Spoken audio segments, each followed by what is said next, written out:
Hi, I'm Rusky. For those of you who don't know me, I make CSGO videos. I've played CSGO for over a year now, and so far I'm at the rank of Elite. I really have logged many hours in CS. Recently I've picked up a game called Rainbow Six Siege, and frankly, I was blown away. Initially when I bought the game, I was worried. I mean, this game costs £50. What if it's shit? That's going to be a waste of a ton of money. I could buy a StatTrak field-tested AK-47 Aquamarine Revenge with that £50. God, this is going to be a gamble.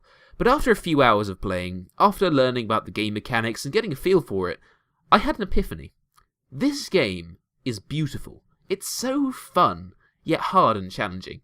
I spent a good few hours learning to appreciate the game, and one of the most impressive things is, except for a few minor bugs, it's extremely well polished. All of the classes are very well balanced, none of which are OP or need nerfing, and while one or two of them are basically as useful as a 17-year-old boy is to a Catholic priest, looking at UIQ, the balancing is pretty well thought out. It's very apparent that Ubisoft has put tons of love and effort into making Rainbow Six the amazing game that it is. If only they put this much effort into Uplay. But that's when I paused, and I reached a question which I simply couldn't find an answer for. Which is better, Rainbow Six or CSGO? Now, in case you haven't realised yet, this whole video is scripted. Partially so I can properly structure the whole thing, but mostly so I can minimise the amount of dislikes I get when my opinion inevitably disagrees with somebody else's out there. But I'm not going to cater towards the people who would simply dislike this video because I disagree with their opinions. I'm catering towards the more rational percentage of the audience who will actually listen to what I have to say and not just rage in the comments before they've even seen 3 seconds of the video. I'm looking at you, Larry. So, I lay there in my bed that night, thinking deeply about CSGO and Rainbow Six Siege. What if CSGO wasn't as good as Rainbow Six? What if the days of Gaben are numbered? What if Gaben sees this video and VAC bans me for disloyalty? But after 29 hours of restless sleep, I had finally reached my final conclusion. Right now, I'm going to play a video clip from the 2015 DreamHack Winter Final. It seems pretty simple, right? Nothing overly suspicious. But do you see it yet? Do you see my point? Go on, look, really pay attention to what's going on in the video. Have you figured it out yet?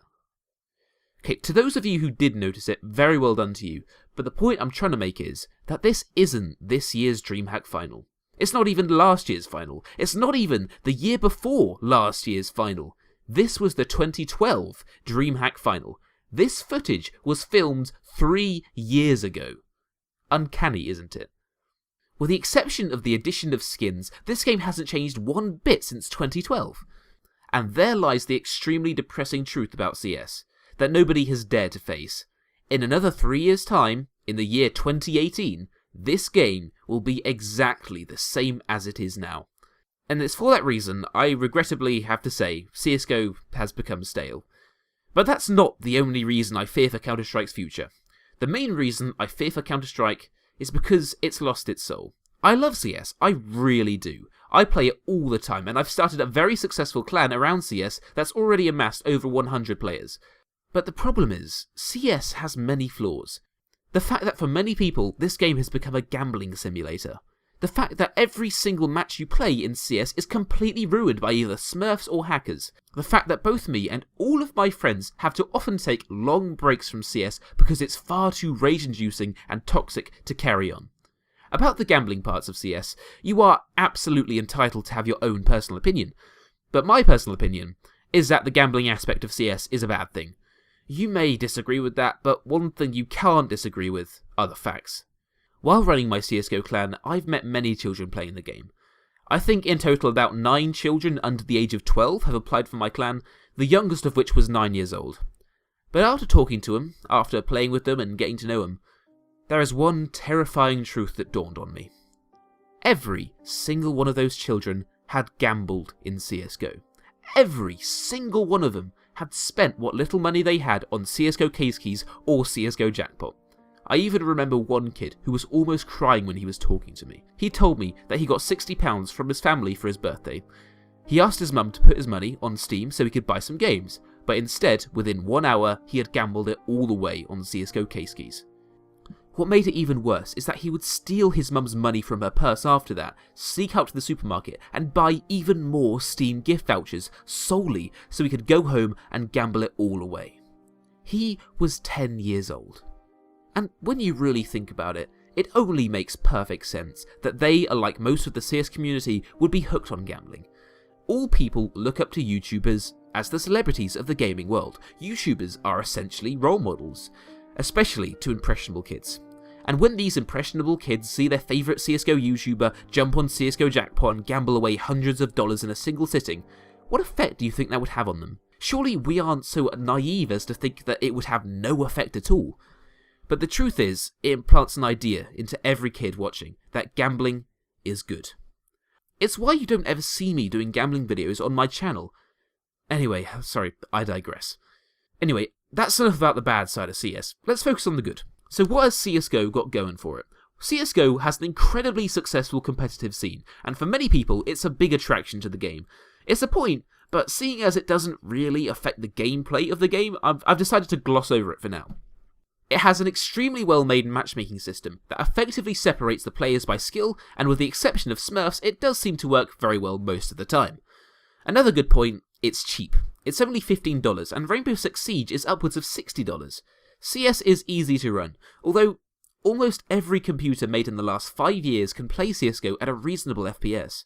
CSGO has a massive player base, with millions of unique players every month. This has many benefits like a wide variety of community workshop maps, and servers which are just as different as the last. Now, let's move on to Rainbow Six. How does it compare to the points just made? Rainbow Six Siege has a moderately successful community. As far as I can tell, it's a reasonable size, but no official statistics have been released as of yet, so I don't want to speculate.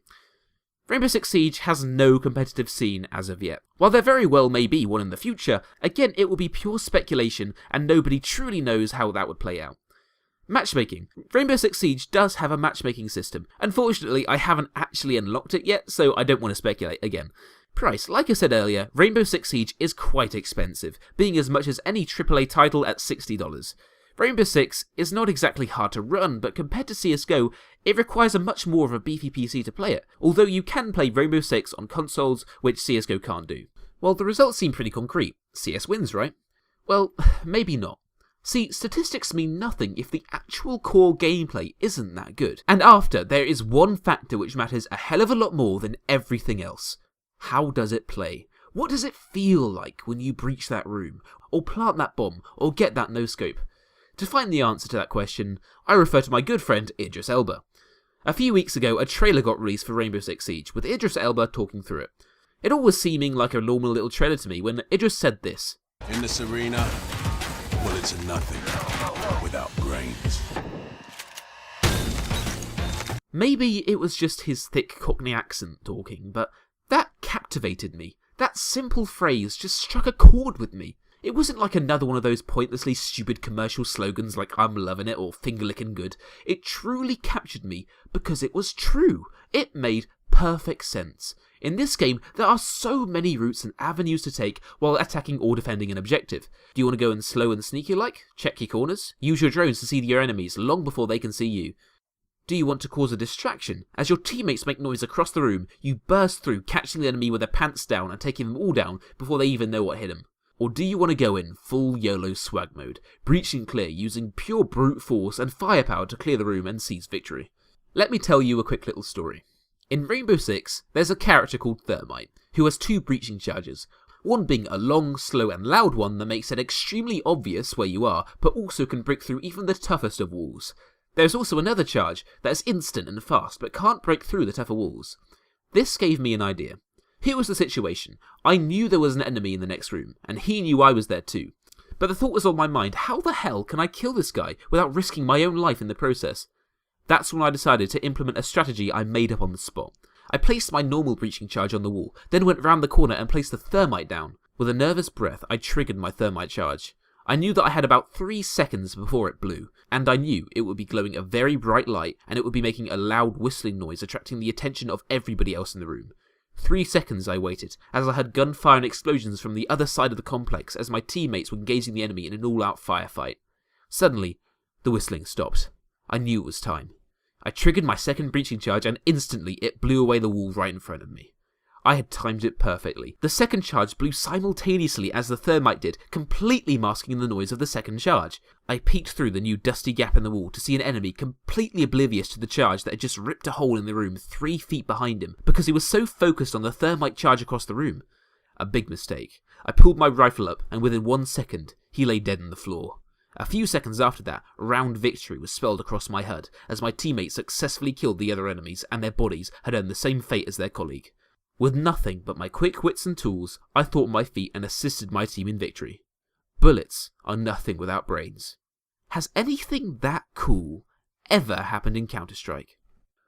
Despite all of the statistics, despite the cost and the system requirements, there's one thing that Rainbow Six Siege has going for it that CSGO will simply never have. Rainbow Six Siege is fun. It's intellectually challenging as you try to beat your enemies in a life or death situation in a battle of wits.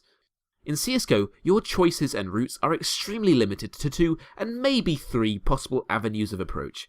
But in Rainbow Six, you make your own path of approach, whether that be breaking through the ceiling, smashing down the wall with a sledgehammer, or approaching with wits and cunning, and spotting the enemy long before they see you.